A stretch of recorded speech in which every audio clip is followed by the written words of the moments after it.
If you are watching this, you are likely exhausted, not just physically, but mentally. You are tired of the endless noise, tired of overthinking, tired of caring so deeply about things that give you absolutely nothing in return.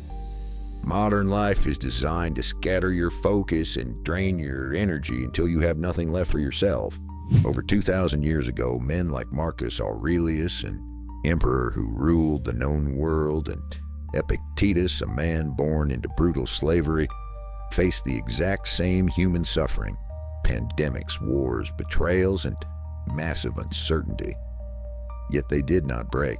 They built a philosophy designed for one thing: survival. They called it Stoicism. Stoicism is not about hiding your emotions.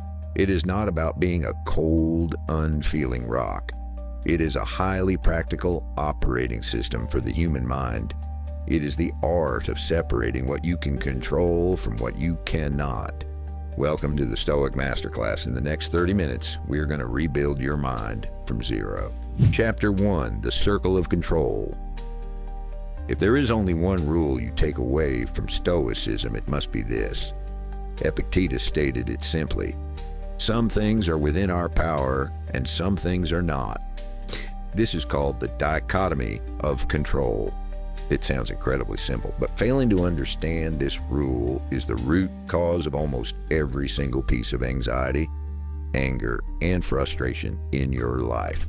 Think about what you stressed over this past week: the economy, the traffic, someone else's opinion of you, the outcome of a job interview, how someone treated you.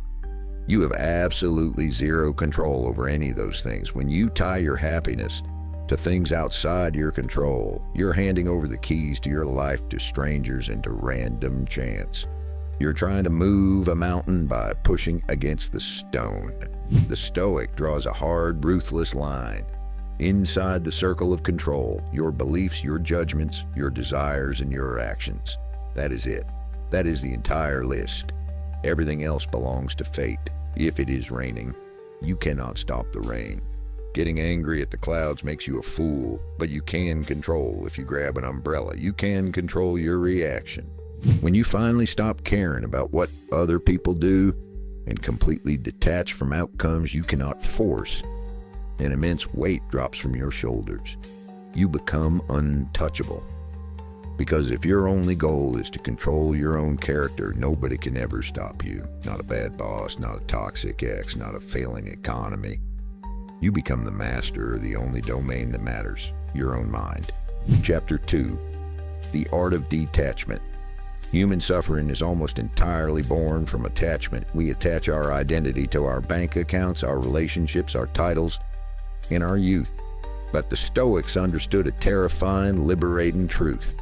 You do not own any of it. Everything you have is simply borrowed from fortune. And fortune can take it back at any second without warning and without apology. If your peace of mind depends on keeping what you have, you are living as a hostage. The most toxic attachment we hold is to the past.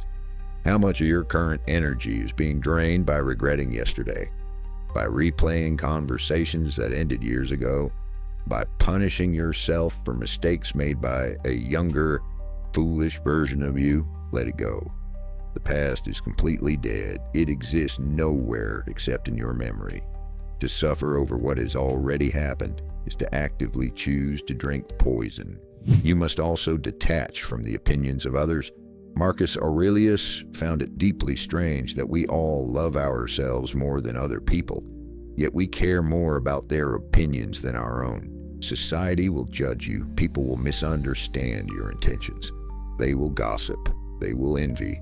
And they will criticize. That is their nature.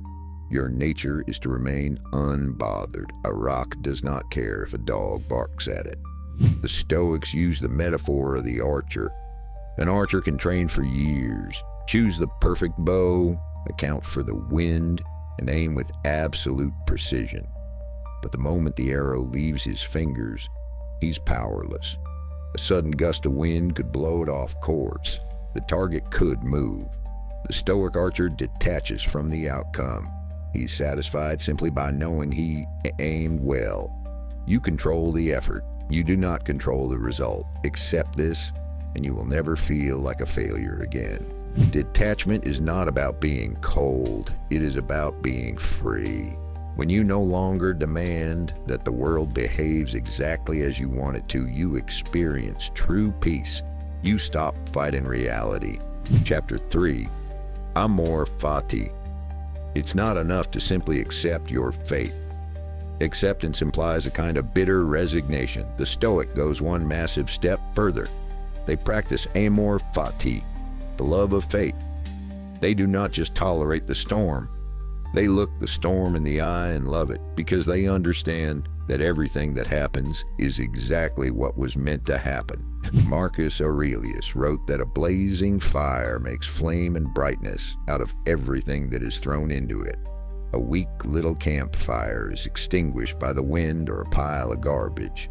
But a roaring inferno takes the garbage, takes the wind, takes the obstacles, and uses them as fuel to burn even hotter.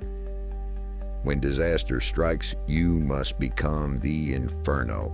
Did you lose your job? Good. You needed a push to start your own business. Did your relationship end?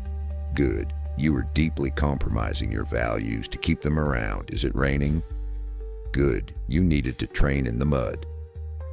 Amor Fati means looking at every single piece of suffering, every failure, and every betrayal, and saying, I can use this.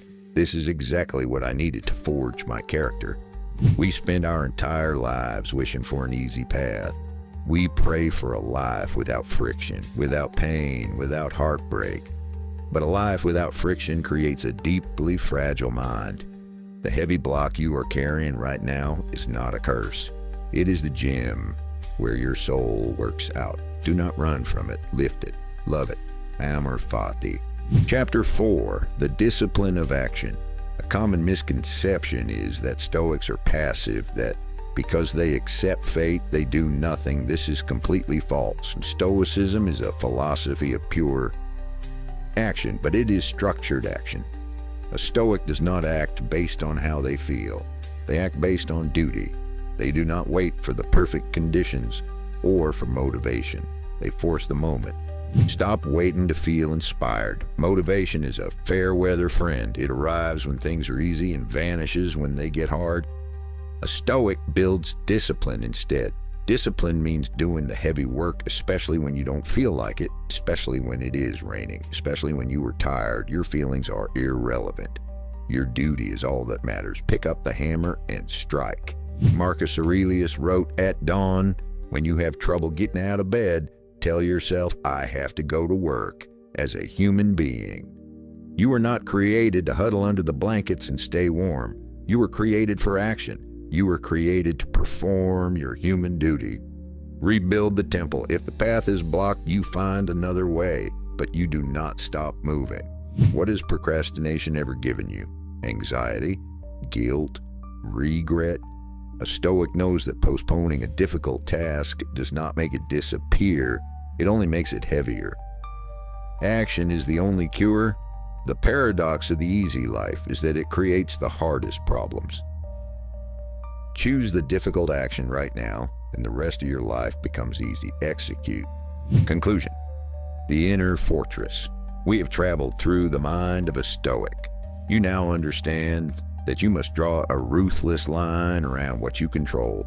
You must detach from everything else. You must love your fate and use every obstacle as fuel. And you must act with discipline regardless of your feelings. This is how you build the inner fortress. It is a place inside your mind that no pandemic, no economy, and no betrayal can ever touch. A place of absolute peace and unbreakable strength. You have the operating system. You have the tools. Now the rest is up to you. Subscribe to master your mind.